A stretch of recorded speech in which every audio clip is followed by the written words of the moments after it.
So there's a Gnostic prison planet psyop going on. Hello, I'm the Bush Whisperer. I'm the local shaman here from Boulders Beach, southern tip of Africa, Simonstown, Cape Town. Respect to the wonderfully articulate and intelligent lady that's obviously done a lot of research. Compliments to the chef, as it were. I'd love to add to what was said. There's going to be a couple of videos. So the first chapter is here.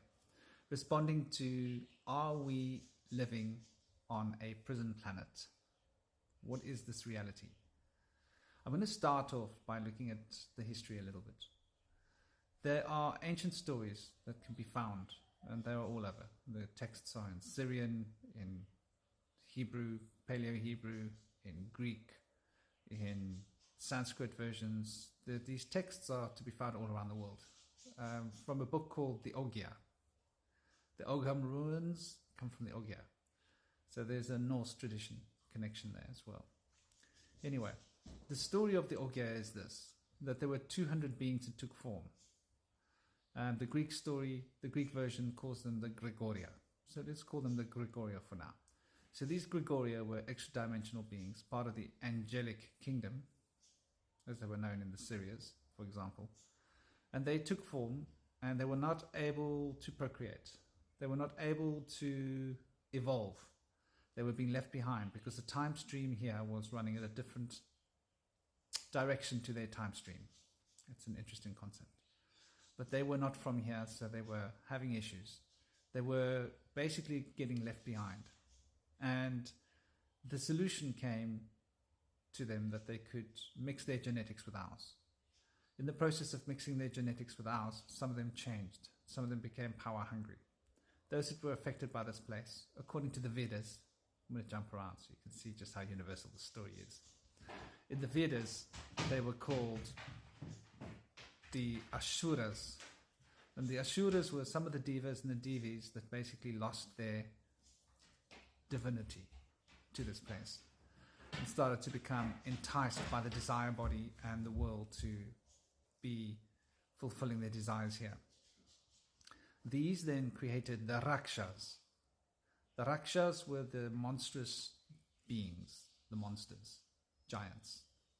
The Rakshas were considered cruel and often had harsh intent towards humans. There were some that sided with the humans. You can find this in the Vedic pantheon. Understanding Rudra and the Rudra's involvement with certain Rakshas that were considered good to humans. These are ancient stories can be found in all around the world. So these Rakshas were called Yakshas in other parts of the world. If you go to Syria, they were called Yakshas, for example. And the Yakshas are basically the Anakim.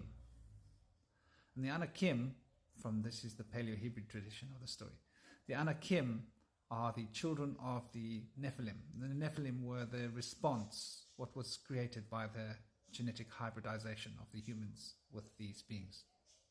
So these beings, creating this hybrid story, ended up fighting a big war over humanity. Some of them wanted to save us, some of them wanted to enslave us. The same story can be found in the Celtic tradition.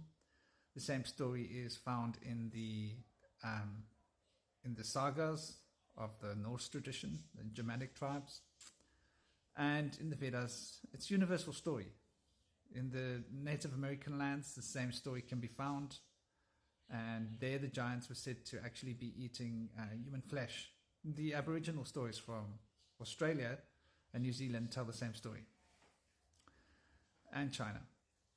So what we've got here are remnants of a very ancient story of how humans were engineered.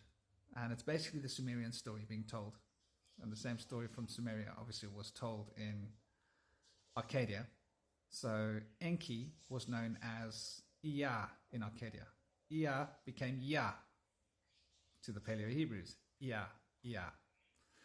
And this, in the ancient Greeks, was Ea, Zeus, Jesus. So that's where the name comes from. It's part of a Mithras tradition, worship, ancient Greek root of spiritual gnosis of sorts. And so you can see these universal names and stories have moved throughout all of our cultures. And we're speaking a language here which is Indo-European, which is probably 70 to 80% of Sanskrit, as are all the Indo-European languages, just to give you an insight into how universal our history is. So we can understand that these beings had a great war, and in some traditions, Shamyaza, with the help of 3 others, defeated them. Shamyaza had managed to trick them and get the name of the Tetragrammaton. The first part of that name is Ea. See? This is the name of Enki, mystic name of Enki. So these beings were then vanquished, and they were thrown into a etheric portal within the earth where they were trapped. And their children, the Rakshas, or the Anakim, the giants, were slain, and they also, having lost their bodies, were trapped in this etheric prison of sorts. Rudolf Steiner calls this the 8th sphere.